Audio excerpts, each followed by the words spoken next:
하나님의 은혜와 평강이 오늘 거룩한 주일을 맞이하여 십자가 보혈의 공로 의지하여 예배하는 여러분 모두와 가정과 삶 위에 하나님의 축복이 함께 하시기를 축원합니다.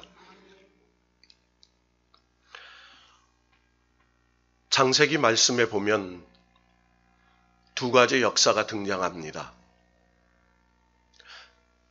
1장에서 11장까지를 인류의 보편적 역사라고 합니다.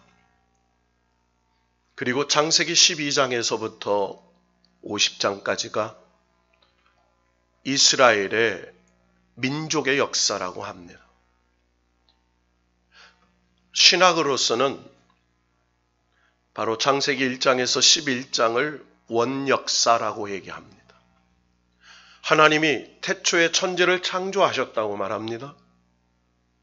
그리고 하늘과 땅에 궁창을 두셔서 그리고 바다와 육지를 구별하시고 하늘의 해와 별과 그리고 이 세상의 모든 동식물을 말씀으로 창조하셨다고 성경은 기록합니다. 그래서 창세기 1장부터 11장은 하나님을 믿고 하나님을 이해하고 하나님의 뜻을 분별하는 가장 근본적인 믿음의 근거요. 우리 인류 역사의 근원이라고 볼 수 있습니다. 그런데 거기에는 아주 특이한 이야기들이 등장합니다. 하나님의 창조가 등장하죠. 하나님께서 이 세상을, 이 우주 만물을 창조하셨어요. 저와 여러분은 그 하나님의 창조를 믿습니다. 여러분 하나님의 창조를 믿으시지요? 그러나 세상은 하나님의 창조를 가리키지 않습니다. 세상의 교육은 세상이 진화되었다라고 진화론을 가리킵니다. 그래서 2부 우리 청년들, 청소년들, 젊은이들 예배 드릴 때에 그들이 인생을 살아가면서 믿음과 지식 사이에 충돌하는 것이 창조론과 진화론이 그들의 삶에서 부딪히게 되는 것이죠. 하나님께서 천지를 창조하신 후에 에덴 동산을 만드셨습니다. 그 에덴 동산에 하나님의 형상을 가진 아담과 하와를 두시고 하나님께서 다스리는 통치의 권한을 위임하셨습니다. 그래서 아담과 하와가 짐승의 이름을 붙이고 동식물의 이름을 붙이고 그리고 하나님의 권위로 권세로 세상을 다스리고 있었습니다. 그곳에 선악의 이야기가 등장합니다. 여러분 우리가 알고 있는 선과 악은 도덕적, 윤리적 선악의 개념을 갖고 있지요. 살인과 강도와 도덕질과 많은 것들을 우리는 악이라고 말하지요. 죄라고 말합니다. 그런데 성경의 선악은 하나님 말씀을 믿고 순종하는 것을 선이라고 말하고 하나님 말씀을 믿지 않고 불순종하는 걸 악이라고 말합니다. 그래서 선악의 구분을 하나님께 있다고 가르치고 있습니다. 에덴 동산에서 선악을 하나님의 권위에서 인간이 가짐으로 말미암아 타락이 시작이 됩니다. 타락된 인간이 하나님의 창조한 에덴 동산에서 축출되어 아담과 하와가 가인과 아벨이라는 자식들을 낳게 되죠. 그런데 그 가인과 아벨이 하나님 앞에 제사를 드리다가 아벨의 예배는 받으시고 가인의 제사는 거절하시는 사건을 통해서 형 가인이 동생을 시기하고 분노하여 결국은 살인의 죄까지 범하는 악을 행하게 됩니다. 죄가 강력해졌습니다. 그리고 하나님이 이 세상의 인간의 생각과 계획이 악함을 아시고 노아의 홍수의 사건을 통하여 인간의 죄와 악을 심판하십니다. 그리고 노아의 가족이 하나님의 말씀에 순종하여 구원을 받고 새로운 세상의 기원으로 출발하게 됩니다. 그것이 바로 바벨탑의 이야기입니다. 창조는 본래 완벽했습니다. 보기에 좋았다는 표현이 등장합니다. 그것은 오직 하나님만이 하실 수 있는 일이었습니다. 그런데 인류의 조상이 하나님의 명령에 불순종하고 형제 살해가 일어나고 급기야는 하나님의 심판이 임합니다. 더 이상 인간이 하나님의 물의 심판이 없다는 하나님의 약속을 믿지 못한 인간은 하늘에 닿을 정도의 탑을 쌓습니다. 그것이 바벨탑이죠. 하나님이 다시 물로 심판해도 우리가 자력 구원할 수 있다. 그래서 인간의 노력으로 구원을 받을 수 있다는 것이 타락입니다. 결국은 하나님께서 그들을 언어를 혼란케 하셔서 혼잡케 하시고 흩으셨습니다. 하나님은 창조와 대립하는 이야기 중심에 노아 홍수의 사건이 놓여 있습니다. 그래서 6장에서 11장이 모두 직간접적으로 노아의 홍수 사건과 연결되어 있습니다. 여러분, 노아의 홍수의 이야기를 아무런 선입관 없이 읽는 사람이라고 한다면 뭔가 좀 찜찜한 생각이 들 겁니다. 사람을 창조하신 하나님, 선하시고 기뻐하시는 그 하나님이 하나님이 창조한 인간을 심판하시는 그런 동일한 하나님일까? 하나님께서 마음대로 창조하시고 하나님 마음에 들지 않는다고 심판하는 하나님의 마음은 어떤 것일까? 여러분, 이런 질문은 인간이 한번 생각해 볼 수 있는 근본적인 것이죠. 아무도 피할 수 없는 질문입니다. 우리가 이런 문제의식 없이 노아 홍수의 얘기를 읽고 무조건 믿음으로 받아들인다면 여기에는 심각한 우리의 오류를 범할 수 있는 일이 생깁니다. 지금 우리가 살고 있는 이 세상에서도 우리는 비슷한 문제의식을 갖고 삽니다. 이 세상에 전능하고 사랑이 많으신 하나님이 창조했다고 볼 수 없는 사람들의 운명이 있습니다. 여러분, 지금 전 세상에 코로나가 창궐했습니다. 하루하루가 어떻게 될지 모르는 불확실한 시대, 불확정적 세상에 살고 있습니다. 여러분, 그렇지 않습니까? 내일 내가 어떻게 될지 모릅니다. 어떤 세상이 닥칠지 모릅니다. 불확실하고 불확정한 세상에 우리가 놓여 있습니다. 심지어는 세상의 기후변화로 인하여 여러분, 우리의 인접국가인 중국에 여러분, 폭우가 쏟아지고 홍수가 날려 수십만 명이 쇠재민을 낳고 실종된 사람들이 여러분, 어느 터널 안에 갇혀서 수천 명이 죽었다고 하는 보도들이 일어났습니다. 지난주에 일본에 엄청난 폭우가 쏟아져서 일본의 대도시들이 수몰되어 실종자들을 헤아릴 수 없을 정도로 많다고 말합니다. 우리나라도 곳곳 지방에서 폭우가 쏟아져 많은 어려움을 겪고 있다는 소식을 뉴스를 통해서 듣게 됩니다. 한마디로 말하면 우리가 살고 있는 이 시대는 불확실한 시대요, 불확정적성을 가진 세상입니다. 이런 시대에 우리는 어떻게 살 것인가? 여러분, 오늘 하나님께서 이 세상의 모든 근원을 죄라고 보고 있습니다. 이 세상의 불행과 심판과 재앙과 모든 근원이 죄로부터 시작된 결과라고 말합니다. 여러분, 인간은 죄를 통해서 하나님의 창조를 부정하게 되죠. 하나님의 본질을 부정합니다. 이게 죄요, 악입니다. 결국은 하나님 자체를 부정하게 되죠. 죄는 창조의 부정입니다. 죄는 하나님의 본질에 대한 부정입니다. 하나님 존재 자체에 대한 부정이요 생명의 부정입니다. 그것이 바로 죄입니다.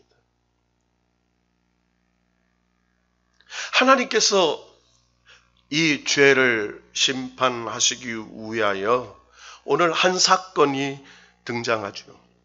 바로 노아의 홍수 사건입니다. 여러분, 우리는 이 노아의 홍수 사건을 성경을 통해서 수도 없이 듣고 읽고 말씀을 들었기 때문에 우리는 너무나 잘 압니다. 하나님께서 이 세상을 심판하기로 마음 먹으시고 하나님께서 의인 중에 하나인 노아에게 명령하셔서 그들의 가족을 구원하시려고 방주를 만들게 하십니다. 여러분 생각해 보십시오. 하나님이 방주를 만들으라고 말씀합니다. 그 방주를 120년 동안 만들었습니다. 산에서 방주를 만듭니다. 방주는 물에 뜨는 방주는 바다에서 만들어야 되죠. 그런데 산에서 방주를 만듭니다. 사람들이 방주를 만드는 노아를 조롱합니다. 미쳤다고 말합니다. 심판이 언제 오느냐고 말합니다. 그것도 무려 120년 동안 방주를 만듭니다.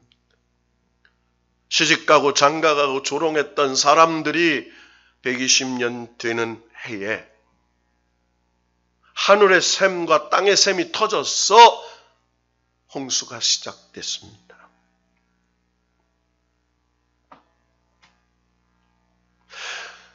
창세기 7장 6절에 보면 홍수가 땅에 있을 때 노아가 600세라 이렇게 말합니다. 노아가 600세 되던 해 둘째 달 곧 그달 11의 날에 그날에 큰 기품의 샘들이 터지며 하늘의 창문들이 열려서 40주야를 비가 땅에 쏟아졌다고 창세기 7장 10절에서 12절에 기록하고 있습니다. 40일 동안 비가 왔습니다. 그런데 그 비가 어떻게 왔습니까? 하늘의 창들이 열렸습니다.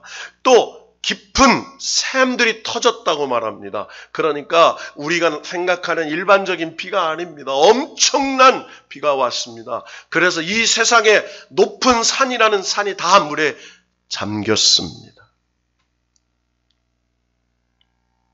그래서 오늘 7장 19절에 보면 이런 표현이 나와요. 물이 땅에 더욱 넘침에 천하의 높은 산이 다 잠겼더니 라고 말했습니다. 천하의 산이 잠겼습니다. 땅 위에 움직이는 생물이 다 죽었습니다. 새와 가축과 들짐승과 땅에 기는 모든 것과 모든 사람이 육지의 그 코에 생명의 기운에 숨이 있는 건 다 죽었다고 얘기합니다. 그러니까 한마디로 말하면 숨 쉴 수 있는 것들은 다 죽었습니다. 오직 노아와 그와 함께 방주에 있던 자들만 남았습니다. 여러분, 우리가 배선자를 보면은요, 어떻게 되어 있습니까? 거기에 배선자에 8명의 사람이 입구에 들어간 것이 나옵니다. 이게 배선자예요. 여러분, 8명은 노아의 가족을 상징하죠. 그 배에 8명의 가족이 들어서 탄 것을 배선자라고, 상형문자인 한자가 그렇게 기록하고 있습니다. 여러분, 그게 우연이 된 걸까요? 여러분, 이 세상에는요, 모든 문명마다, 여러분, 우리가 아는 이집트 문명, 나일강 문명과 그리고 메소포타미아 문명과 인더스 문명과 황하 문명에는 홍수설화가 있습니다. 이 세상에 홍수로 말미암아 심판받았던 이야기가 있습니다.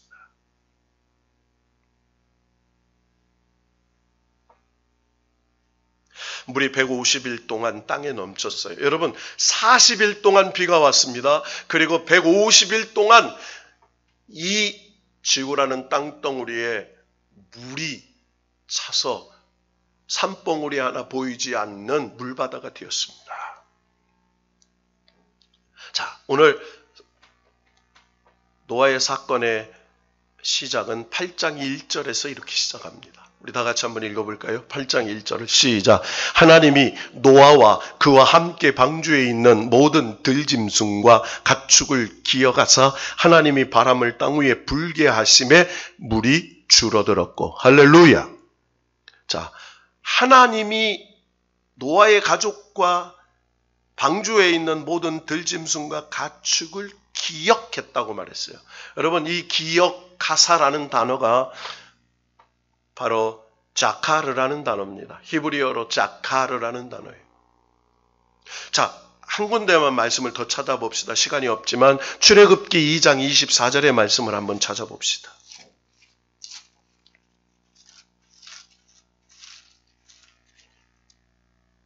출애굽기 2장 24절 말씀.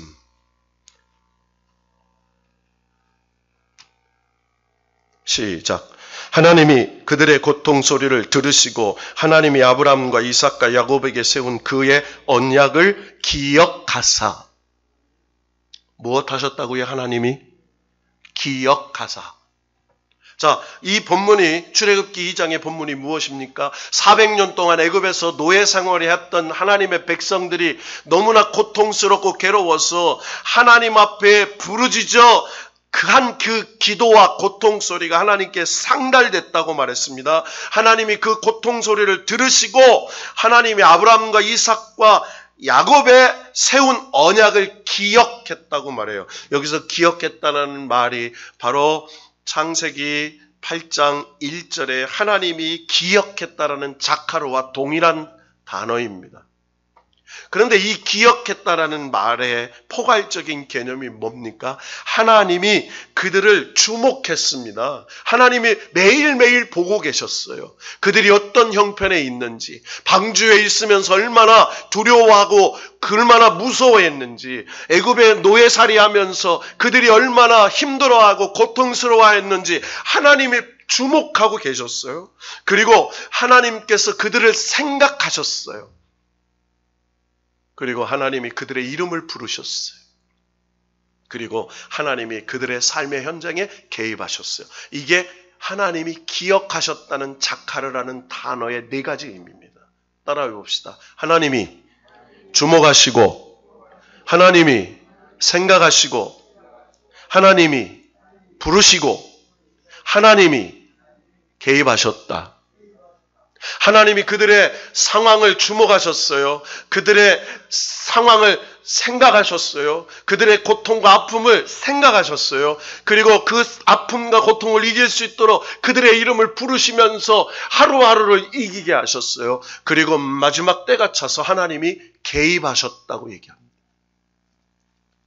다시 창세기 8장으로 되돌아가 보면 하나님이 그들의 상황과 그들의 형편과 그들의 두려움과 그들의 어려움을 기억하시고 그들의 삶에 개입하시죠. 어떻게 개입합니까? 8장 1절에 하나님이 바람을 땅 위에 불게 하심에 물이 줄어들었고, 자, 바람이 불었어요. 성령의 동풍이 불었습니다. 창궐한 물을 줄어들게 하세요.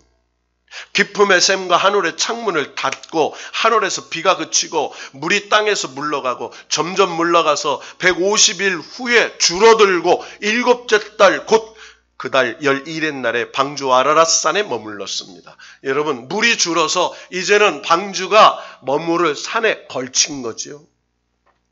그 시간이 150일이었습니다. 그리고 물이 점점 줄어들어서 10째 달, 그러니까 7째 달과 10째 달, 또 그 달 초 하룻날에 산들의 봉우리가 보였다, 이렇게 말해요. 150일이 지나고 산들의 봉우리에 정착한 후에 그로부터 40일이 지나, 오늘 본문이 이렇게 되어 있습니다. 자, 6절을 읽어봅시다. 시작. 40일을 지나서 노아가 그 방주에 낸 창문을 열고. 자, 오늘 40일이라는 숫자가 등장하죠. 여러분, 7장에 가보면 7장 17절에 홍수가 땅에 40일 동안 계속됐어요. 그리고 8장 6절에 물이 줄어들면서 40일이 지났어요. 여러분, 성경의 오늘 본문은 40일이 지나서 이렇게 시작합니다. 40일이 지난 후, 40일 동안 무슨 의미가 있고 40일이 지난 후에 어떤 일들이 진행된다라는 질문을 던지고 있죠. 여러분, 성경에서 40이라는 숫자는 준비의 시간 혹은 고통과 방황의 시간을 의미하는 숫자라고 해석합니다. 따라해 봅시다. 고통의 시간, 방황의 시간, 준비의 시간. 여러분, 그래서요, 이스라엘 백성이 광야에서 방황했던 시간을 40년을 잡았어요. 그래서 40일 동안 가나안 땅을 정탐했던 12정탐관의 불순종의 하루를 1년으로 계습해서 40년을 의미하죠. 40일 동안 정탐하고 40년의 대가를 치루었어요. 여러분, 로뎀나무 밑에서 죽기를 청했던 엘리야가 하나님께서 물과 떡을 먹이시고 40주야를 이끌어서 호렙산, 하나님의 성령의 불이 임하였던, 모세가 하나님을 만났던 가시떨기, 불타는 가시떨기 그곳으로 인도하셨던 그가 40일입니다. 모세가 시내산에서 율법을 받은, 그러면서 금식했던 시간이 40일이었습니다. 여러분, 예수님이 공생애를 시작하시기에 성령에 이끌려서 광야에 나가서 40일 동안 금식하며 영적인 싸움을 통하여 마귀를 물리치는 승리를 이루시죠. 여러분, 이 40일이라는 의미는 우리에게는 고통의 시간, 우리에게는 방황의 시간, 우리에게 시련의 시간이지만 하나님은 역사를 준비하시는 새로운 응답과 축복에 준비하시는 시간이에요. 이 사건을 영적으로 해석해 봅시다. 40일의 의미를 노아와 그의 가족이 겪은 40일의 의미에 비추어 생각해 보면 그들은 고통의 40일이었어요. 그들은 신앙의 레슨을 받는 시간이었을 겁니다. 인내의 연단의 소망과 그리고 하나님께서 나를 단련하신 후에 정금 같은 정말 불확실하고 불확정한 그런 시간과 그 시간 속에 오직 하나님 약속 하나만을 붙잡고 견디는 시간이었어요. 여러분, 우리 사람에게는요, 이 40일이라는 영적인 시간이 도래합니다. 어떤 이에게는 육체의 고통이 우리에게 닥칠 때가 있어요. 그게 40일의 의미예요. 우리에게 경제적 시련이 닥칠 때가 있어요. 이게 경제적 40일의 고통의 의미일 수 있어요. 인간관계의 단절로 인해서 삶의 고뇌와 괴로움과 고독과 어려움으로 말미암아 우리의 삶의 외로움을 느끼는 영적인 40일이 있을 거예요. 여러분, 40일의 수많은 고통과 시련은 우리가 다 일일이 말할 수 없는 시련과 고통이 우리의 삶 속에 놓여져 있습니다. 자, 그런데 이 40일이라는 의미가 뭐예요? 40일 동안 비가 내렸는데 끝났어요. 여러분, 아라랏산에 도착했는데 40일이 지났더니 물이 빠지고 이제는 방주가 산에 걸치는 역사가 일어났어요. 한마디로 이 40일의 고난과 시련을 통해서 노아와 그의 가족이 배웠던 첫째 의미는요, 어떤 고통에도 끝남의 시간이 있다는 것. 여러분, 믿으십니까? 여러분, 우리의 삶의 어려움과 시련의 터널의 끝이 있음을 믿으십니까? 믿으십니까? 우리의 고통의 시간이 끝나는, 우리의 시련의 고통이 끝나는 시간이 있다는 거예요. 여러분, 우리 기독교의 시간은 종말론적인 시간관입니다. 그래서 시작이 있고 끝이 있어요. 그래서 창조가 있고 심판이 있어요. 그래서 직선사관입니다. 불교나 다른 모든 종교는 윤회사관이에요. 그래서 돌고 돌아요. 그렇지 않습니다. 하나님은 창조하시고 심판하셔서 새하늘과 새 땅의 새로운 역사를 이끌어 가십니다. 그런데 우리의 끝은, 하나님의 끝은, 종말의 끝은, 심판의 끝은 허무가 아니고 멸망이 아니에요. 하나님의 뜻을 이루는 완성의 새로운 시작이에요. 여러분, 우리의 고통의 끝은 새로운 축복의 시작이 될 줄로 믿으시기를 축원합니다, 여러분. 새로운 시작이에요. 여러분, 그리스도인들도 불신자들과 같이 동일한 인생을 살면서 고통과 시련의 밤을 지납니다. 그러나 성경의 말씀을 믿고 성령을 통해 믿음을 받은 우리는요, 이 고통의 시련의 밤을 통해서 우리는 새로운 희망의 완성이 진행되고 있다고 믿는 믿음을 갖고 사는 것이죠. 그래서 오늘 8장 2절에 기품의 샘과 하늘의 창문이 닫히고 하늘에서 비가 그침에 이 말이에요. 비가 그쳤다는 것은 고통과 시련과 그리고 아픔과 괴로움이 끝나는 때가 되었다는 거예요. 이 역사가 이루어질 줄로 믿습니다. 우리의 삶의 코로나도 끝나고 우리의 삶의 어려움도 끝나고 즐거움도 끝날 때가 닥치고 있다고 믿습니다.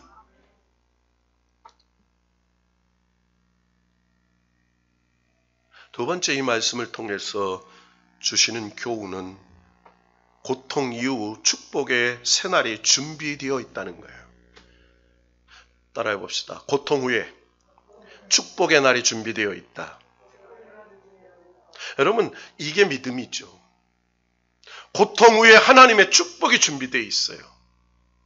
고난과 시련 후에 하나님의 약속이 성취되어 준비되어 있어요. 이게 믿음이에요. 오늘 본문에 보면 이제 40일이 지나서 노아가 방주에 낸 창문을 엽니다. 그리고 까마귀 하나를 날려보내요. 까마귀를 날려보냈는데 성경의 7절에 보니까 까마귀가 물이 땅에 마르기까지 날아 왕래하였더라 이렇게 말해요. 뭐 했더라? 왕래했더라. 한마디로 원어에 보면 방황했더라. 방황했어요. 그리고 물이 땅에 마르기, 날아, 왕래, 방황. 여러분, 이 왕래라는 단어가 우리 탕자라는 단어와 연관성이 있어요. 방황했어요.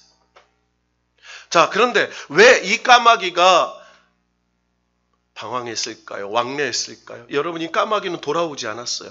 노아는 까마귀를 내보내서 물이 말았는지 안 말았는지 그거를 확인하고 싶었어요. 그리고 돌아올 것을 기대했어요. 아무리 기다려도 안 오는 겁니다. 여러분, 많은 주경학자들은 그런 얘기해줘. 이 까마귀는 보통 죽은 사체를 뜯어먹는 새라고. 그래서 그 까마귀는 지금 저 물이 마르지 않는 세상에 죽어 널브러져 있는 동물의 사체를 뜯어먹으면서 지금 세상의 향락을 즐기고 있어요. 돌아오지 않아요.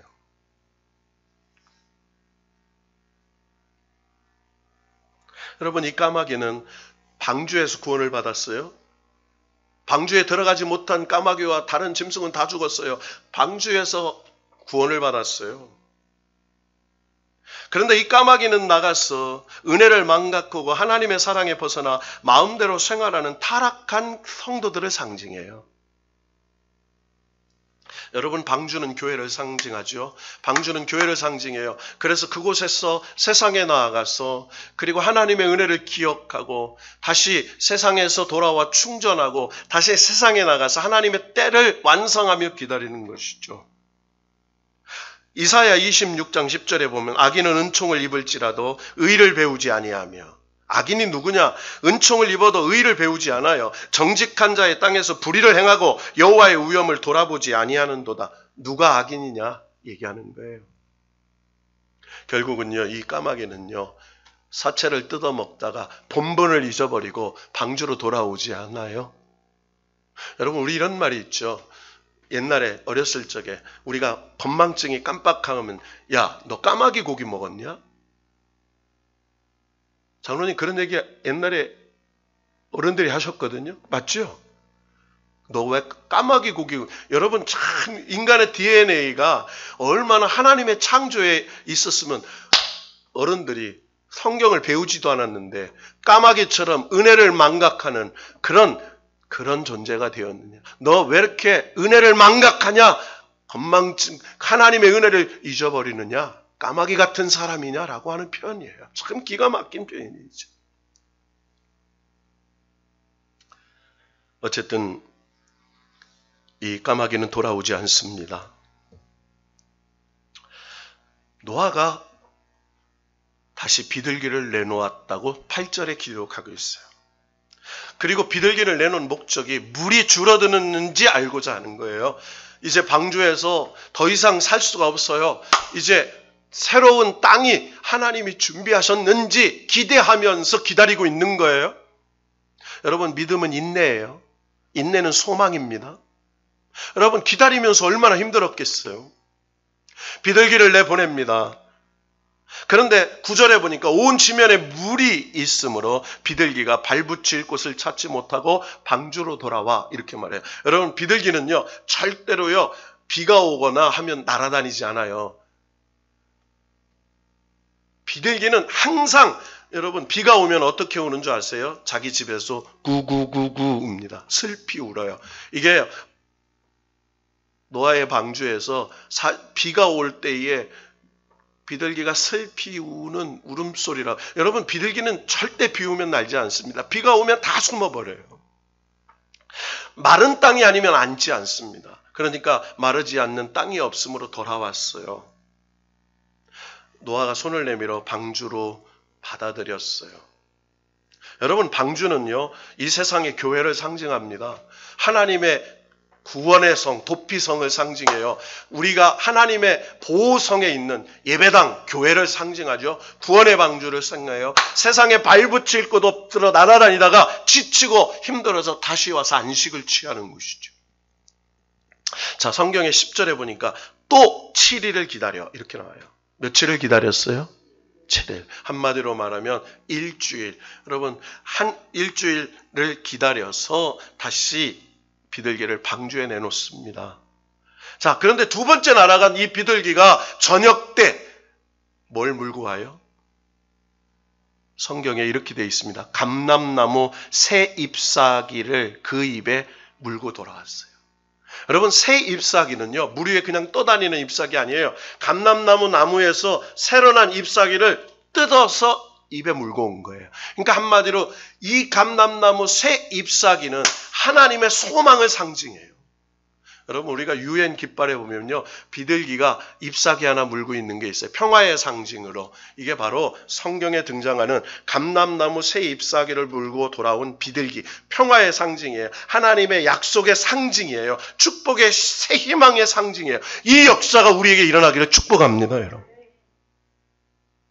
그걸 보고 노아가 땅에 물이 줄어들었구나 생각해요. 자, 비둘기가 돌아왔어요.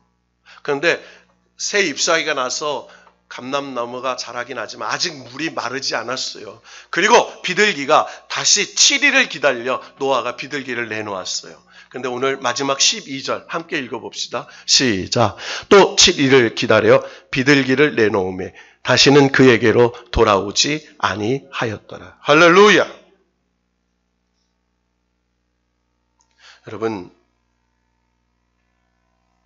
마지막 세 번째 비둘기를 내보냈는데 비둘기가 더 이상 돌아오지 않았어요.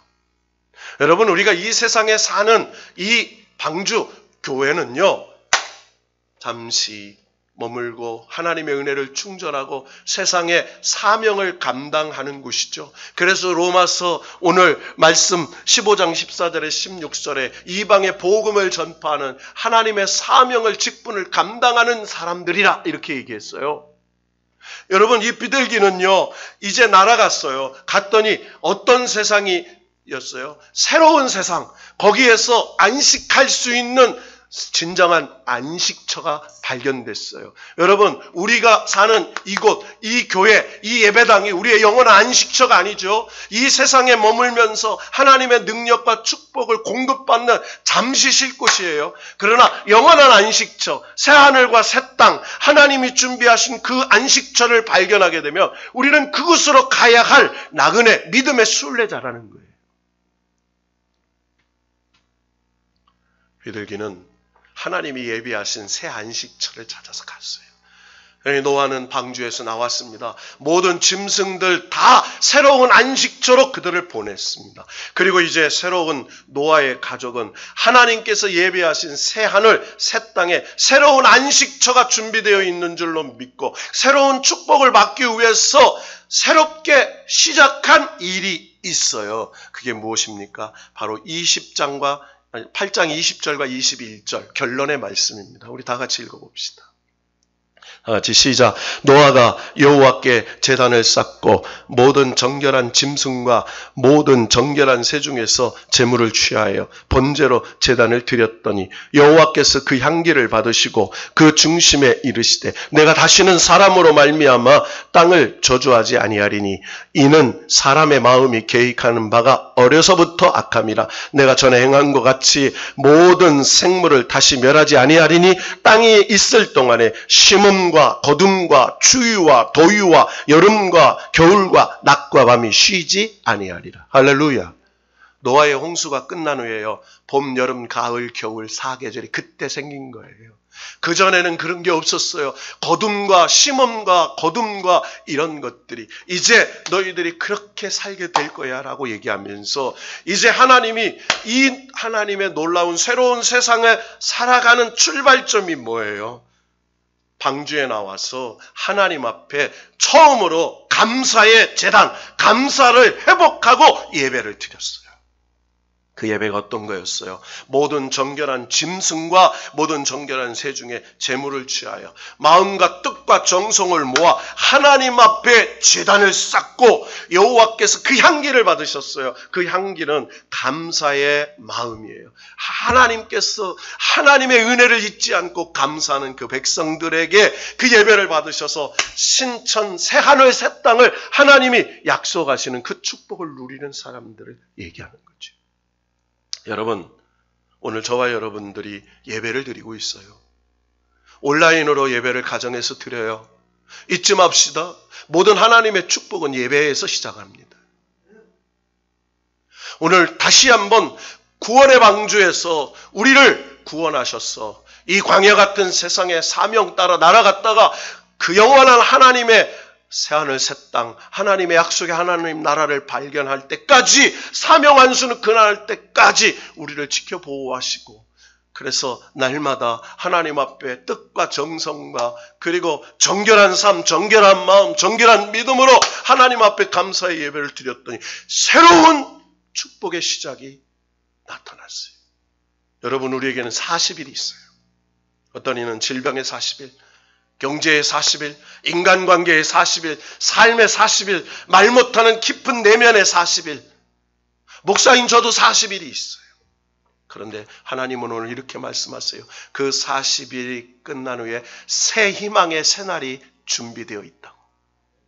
여러분, 우리는 코로나의 이 홍수 시대에 살고 있습니다. 오늘 내일 어떻게 될지는 모르지만 한 가지 약속은 분명해요. 하나님이 여러분과 함께 하신다는 사실입니다.